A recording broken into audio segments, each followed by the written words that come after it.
33장에서 야곱과 에서가 아름다운 화해를 하며 서로 헤어졌습니다. 그런 다음 마지막 부분에는 야곱이 평안히 가나안 땅에 입성하는 그러한 모습이 그려졌습니다. 야곱의 가족들이 첫 발을 디딘 가나안 땅은 세겜 성읍입니다. 야곱은 세겜 성읍 앞에 있는 땅을 구입하고 그곳에 장막을 치며 거기서 제단을 쌓습니다. 제단의 이름은 엘로헤 이스라엘, 하나님, 이스라엘의 하나님이란 뜻입니다. 하나님의 부르심을 따라 나선 야곱의 여정에서 세워진 첫 번째 단입니다. 20년 전 자신이 서원했던 베델에 아직 이르지는 못했지만 제단의 이름은 하나님을 향한 야곱의 마음이 드러나 있습니다. 세겜은 아브라함이 약속의 땅에 도착하여 첫 제단을 쌓은 곳이기도 합니다. 아브라함에게 하나님이 내가 이 땅을 내 자손에게 주리라 하신 곳이 바로 세겜 땅 모래 상수리나무 아래였으며 아브라함도 여기서 하나님을 향한 첫 제단을 쌓았습니다. 세겜은 오래전부터 가나안에서 중요한 성읍으로 취급되어 왔습니다. 기원전 19세기, 17세기, 14세기에 이집트 문헌에서 보면 세겜을 중요한 도시로 언급되고 있는데 약속의 땅 중앙에 자리를 잡고 있습니다. 세겜의 남쪽으로는 그리심산이, 북쪽으로는 에발산이 위치하고 있는데 전략적으로 중요한 위치입니다. 야곱은 세겜에 꽤 오래 머물렀던 것 같습니다. 대략 10년 정도로 추측을 하고 있습니다. 에서를 만날 때만 해도 자녀들이 연약하여 에서의 걸음을 따라갈 수 없었는데 오늘의 본문 34장에서는 제법 장성한 모습입니다. 디나가 결혼할 수 있는 나이만큼 성장을 했고 디나의 오빠들이 세겜과 협상의 테이블에 나란히 앉을 만큼의 시간이 흘렀습니다. 디나에게 끔찍한 사건이 일어나기 전까지 야곱은 줄곧 세겜 사람들과 평화로운 관계를 유지하며 꽤 안정된 생활을 했던 것으로 보입니다. 오늘의 본문의 부제로 디나의 이름이 붙여지고 디나가 사건의 중심에 있긴 하지만 이야기의 흐름을 굵게 주도하고 있는 것은 디나의 오빠들입니다. 사건의 피해자인 디나의 상태와 고통, 그녀의 마음은 비워진 채로 놓여져 있습니다. 이에 대한 아버지 야곱의 역할도 좀처럼 드러나지 않고 있는데 플롯의 흐름은 야곱이 세겜 사람들이 아니라 자신의 아들들과 대립하면서 이야기가 끝이 나고 있습니다. 본문을 두 부분으로 나누어 보면 이렇습니다. 전반부는 야곱의 아들들과 세겜 사람들과의 긴장을 다루고 있고 후반부는 야곱과 야곱의 아들들과의 팽팽한 긴장이 조성되어 있습니다. 디나의 사건은 가인과 아벨의 사건만큼 우리를 혼란스럽게 하고 라멕이 부르는 복수의 노래만큼 잔인하게 울리는 장면입니다. 어린 소녀 디나가 외출을 합니다. 혼자 나갔는지 다른 누구와 나갔는지 밤에 나갔는지 낮에 나갔는지 알려주지 않습니다. 그 땅에 딸들을 보러 나갔다는 것 말고는 우리는 아무것도 모릅니다. 디나가 그 땅의 딸들을 보러 나갔는데 그 땅의 남자 추장 세겜이 디나를 보고 몹쓸 짓을 자행합니다. 디나를 성폭행합니다. 그리고 디나를 자신의 집에 볼모처럼 잡아둡니다. 이 사건을 성경은 더럽혔다 표현하고 있습니다. 디나에게 가라진 이 더러운 폭력은 또 다른 폭력의 트리거가 됩니다. 딸의 사건을 들은 아버지의 반응은 조금 시원치 않습니다. 아들들이 돌아오기까지 잠잠합니다.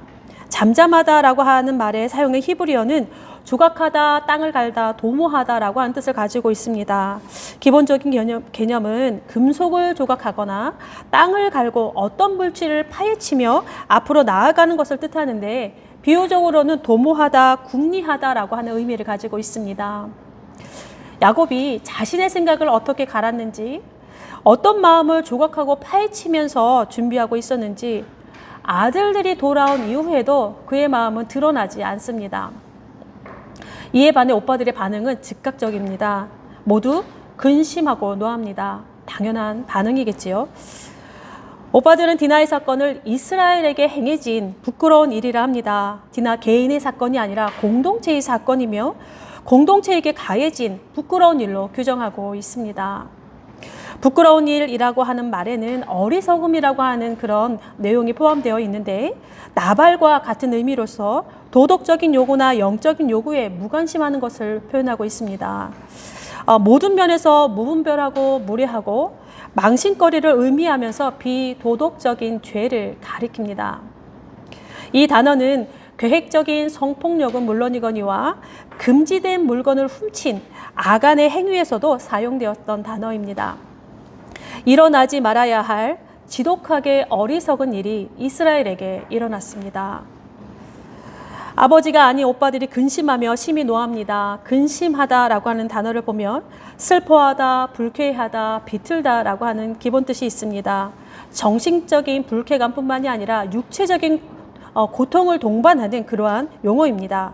이 단어가 사용된 그런 형태를 보면 노아의 홍수 직전에 하나님의 마음을 표현하는 데 사용되었습니다. 인간의 사악함과 계속적인 악의 생각에 대하여 하나님이 한탄하시고 근심하셨다. 예, 사용되었습니다. 그 근심과 동일한 근심입니다. 노하다라고 한 단어는 불타다, 분노가 타오르다라고 하는 그러한 뜻을 가집니다. 이 단어는 불이 타오르는 것과 같은 그런 분노의 타오름, 또한 일단 시작된 분노의 그 열기와 뜨거움을 강조하고 있습니다. 또한 노하다라고 한 단어는 매우라고 하는 부사가 수식을 하고 있는데 오빠들의 마음에 타오르는 분노의 열기가 노아 홍수 직전에 하나님처럼 매우 강렬하게 타오르고 있었음을 보여주고 있습니다. 아버지는 잠잠한데 아들들은 강렬하게 타오르고 적절하게 어떤 조치를 취하지 않는 아버지와 상관없이 아들들의 열렬한 분노는 살인의 폭력으로 연결됩니다. 세겜 족속의 모든 남자들이 죽임을 당합니다. 성폭력을 살인의 폭력으로 덮습니다. 세상에서 일어나지 말아야 할 가장 경악스러운 두 가지의 폭력, 성폭력과 살인의 폭력이 끈적하게 뒤엉켜버리는 장면입니다. 인류의 역사는 전쟁의 역사다 했던 윈스턴 처칠의 말이 떠오릅니다. 그의 말대로 역사는 짧고 불확실한 짬들을 제외하면 세계가 평화로운 적은 별로 없었습니다. 역사가 기록되기 오래전부터 잔인한 투쟁은 오래전부터 이렇게 여러 곳에서 끝없이 펼쳐졌습니다. 이 끔찍한 사건들을 한 올 한 올 꿰매듯 하나로 엮어버린 또 하나의 이야기의 흐름은 인간의 악한 본성의 민낯을 드러냅니다. 서로 속고 속이는 거짓과 소유에 대한 탐욕, 그리고 이 둘을 이어주는 가교가 아이러니하게도 종교였습니다. 세겜은 디나에게 강한 성폭력에 대한 참여는 고사하고 사과 한마디 없습니다. 육체의 탐닉은 소유하고자 하는 욕구를 불러일으켰고 디나를 인재 삼아 통혼 제의를 합니다. 통혼 제의에 깔린 세겜의 야욕은 디나 하나에 그치지 않습니다. 야곱의 아들들에게는 감추었던 자신의 속내를 세겜 사람들에게는 내보이면서 설득까지 합니다. 그들의 가축과 재산과 그들의 모든 짐승이 우리의 소유가 되지 않겠느냐, 그렇게 말합니다. 그들의 모든 것이 우리의 소유가 된다는 말에 모든 세겜의 사람들은 하나가 됩니다. 큰 경제적인 이득을 위해서라면 종교적인 조건은 이들에게 전혀 문제가 되질 않습니다. 세겜에서 야곱의 10년의 세월이 큰 부를 이루게 했던 모양인데 우리 땅에서 부여하게 된 이방인에 대한 질투와 지극히 실용적인 제안들은 세겜 사람들의 구미를 자극했고 그들의 마음을 하나로 모았습니다. 야곱의 아들들이 제안한 것은 다름 아닌 할례입니다. 통혼을 하기 위해서 우리 모든 남자가 우리같이 모두 할례를 받아야 한다, 그렇게 이야기를 했습니다. 야곱의 아들들의 속임수입니다. 자신들의 누이를 더럽힌 것에 대한 오빠들의 분노는 복수를 위한 거짓을 사용하게 되는데 다름 아닌 자신들의 신앙을 이용합니다. 할례는 하나님이 아브라함과 언약을 맺으시면서 그 언약의 표징으로 행해라 했던 매주 엄중한 것입니다. 하나님의 언약이 그들의 살에 있어 영원한 언약이 될 것이며 그렇지 않으면 모든 백성 중에서 끊어질 것이라 하셨던 말씀입니다. 하나님의 언약의 증표와 하나님의 백성으로서의 정체성이 담겨진 그 할례가 이렇게 이용됩니다. 그 할례가 복수의 도구로 아무 거리낌 없이 제시됩니다. 언약의 증표가 경홀히 여김을 받는 그러한 순간입니다.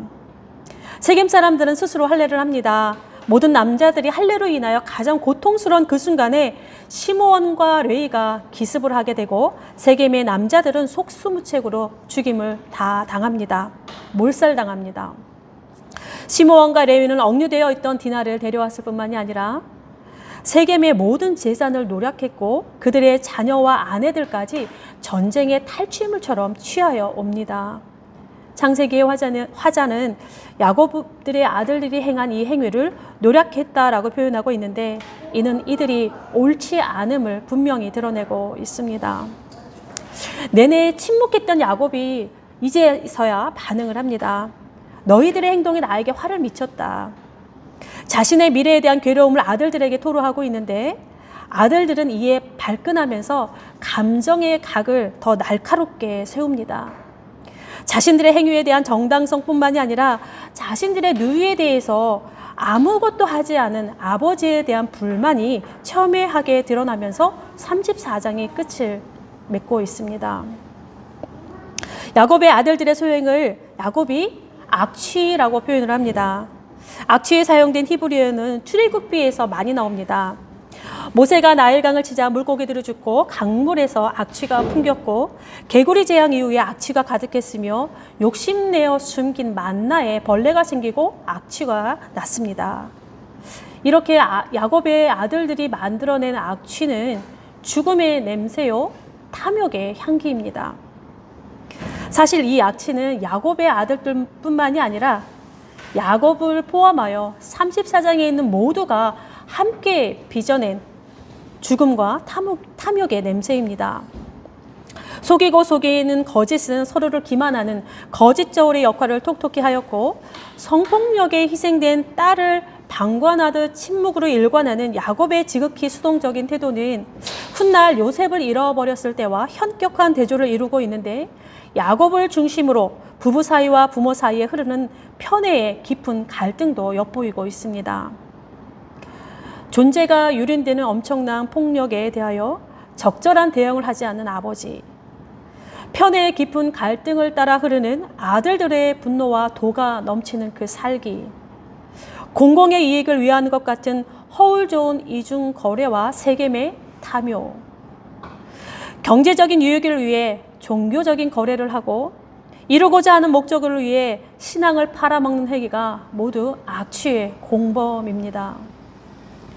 폭력성은 평생 인간의 마음의 윗자리를 차지한다 했는데 34장의 폭력에 대한 참회와 성찰 없음은 또 다른 폭력으로 이어지고 또한 라멕의 노래가 창세기 라멕의 노래가 크게 울리는 그러한 현장이 되어버렸습니다.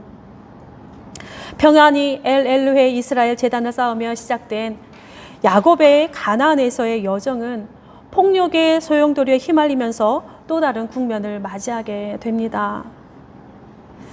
읽으면서 낮은 숨을 길게 몰아쉬게 되는 그러한 장입니다.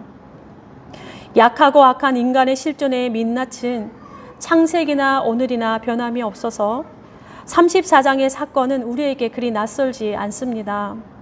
여전히 지금은 우리의 세계 속에는 창세기 44장이 끊임없이 되풀이되고 있습니다.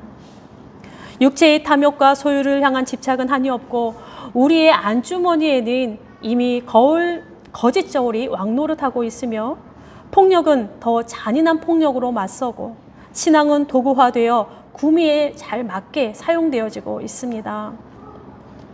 나에게만 일어나지 않으면 괜찮아서 적당히 모른 척하고 적당히 눈 감아주고 적당한 거리를 유지하며 적당한 협상을 합니다. 우리의 성은 높아지고 우리의 공간은 더 넓어지고 눈에 보기에 아름답고 세상을 유혹하듯 반짝이고 있지만 그 성 위로 나지막하게 울리는 북소리는 라멕의 노래여 뿜어내는 향기는 죽음의 그리고 탐욕의 냄새가 적당히 섞인 악취인데 그 악취를 덮고 있는 것은 종교의식과 신앙이라고 하는 그윽한 향수가 뿌려져 있습니다. 이토록 서글픈 현실에 주님이 오셨습니다. 아기 예수가 우리에게 오셨습니다. 1943년 겨울 포탄이 하늘에서 여기저기 떨어집니다. 성탄절을 앞두고 태길 형무소에서 수감된 보네포가 부모님에게 편지를 씁니다. 낡아빠진 집의 자네들 가운데 있는 요람과 그 요람 주변에 아기 예수의 가족을 그려놓은 알트도르프의 성탄절 그림이 이번에는 특별히 마음에 와 닿습니다. 우리는 성탄절을 이렇게 기념할 수 있고 또한 이렇게 기념해야 합니다. 보네포가 말한 알트도르프의 성탄절 그림은 1511년 그려진 홀리나잇이라고 하는 그림인데 우리에게는 폐허 속의 성탄절로 잘 알려져 있는 그림입니다. 익숙하게 보아왔던 평화로운 마국간의 구유에 누인 아기 예수가 아니라 폭격에 맞아 지붕이 다 날아가 버린 벽이 거의 없는 그러한 집에 툭 건들며 무너질 것 같은 그런 벽돌집으로 오신 아기 예수의 그림입니다. 폐허 속의 성탄절을 생각하며 보네포가 또한 찬양을 이렇게 합니다. 구유는 찬란하게 밝고 선명하며 밤은 새로운 빛을 비춰주니 어둠은 그곳에 들어오지 못하고 믿음은 항상 그 찬란함 가운데 있네. 2021년 마지막 주일입니다. 어제가 성탄절이었습니다. 알트도르프의 홀리나잇처럼 폐허 같은 34장과 같은 그 꼭 닮은 우리의 현실로 그리고 우리의 서글픈 실존으로 아기 예수님이 우리에게 오셨습니다. 전쟁이 영웅처럼 오신 것이 아니라 가장 힘없는 모습으로 사람의 도움을 받아야 하는 아기로 오셨습니다. 폭력이 아니라 사랑으로 오셨고 높음이 아니라 낮음으로 오셨고 채움이 아니라 비움으로 우리에게 오셨습니다. 그로 인하여서 폐허 속에서도 구유는 밝게 빛나고 밤은 새로운 빛을 드러냅니다. 그 빛의 찬란함에 우리의 믿음이 있고 오직 그에게서만 열리는 희망이 우리의 신앙의 역설이 됩니다. 이 역설의 새로움으로 우리의 한 해를 고단했던 하루에 우리 한 해의 시간들을 잘 정돈하시고 또 새해를 희망으로 맞는 그런 한 주간이 되시기를 소망합니다. 기도드리겠습니다. 하나님, 오늘 우리가 함께 나눈 말씀이 이 34장의 이야기가 지금도 우리의 이야기가 되어 흘러가고 있습니다. 하나님 앞에 우리의 민낯을 드러내며 우리의 거짓과 악함을 고발합니다. 거짓과 탐욕이 충만하여 흘러넘치는 우리의 잔을 깨뜨려 주시고 폭력과 폭력이 춤추는 우리의 어두움에 빛으로 임하여 주옵소서. 주의 손에서 비틀린 욕망이 고침을 받게 하시고 우리의 생각과 선택을 정당화하기 위해 신앙을 도구로 삼지 않게 하옵소서. 폐허가 된 우리 한복판에 오시는 주님의 빛을 발견하게 하시고 그 빛을 기쁨으로 맞이하게 하옵소서. 참으로 많이 애썼던 한 해가 저물어가고 있습니다. 주의 선한 능력으로 우리를 둘러싸시고 그 안에서 주시는 주님의 놀라운 평화로 인하여 우리 한 해의 고단함이 위로받게 하옵소서. 우리의 지난 시간이 괴롭고 악한 날들이 여전히 우리를 짓누르지만 우리 주의 구원으로 인하여 다시 일어설 수 있도록 도와주시고 주의 빛과 함께 새날을 맞이하며 앞으로 나아가게 하옵소서. 언제나 우리와 함께하여 주시는 우리의 새로움을 열어주시는 예수 그리스도의 이름으로 기도드립니다. 아멘.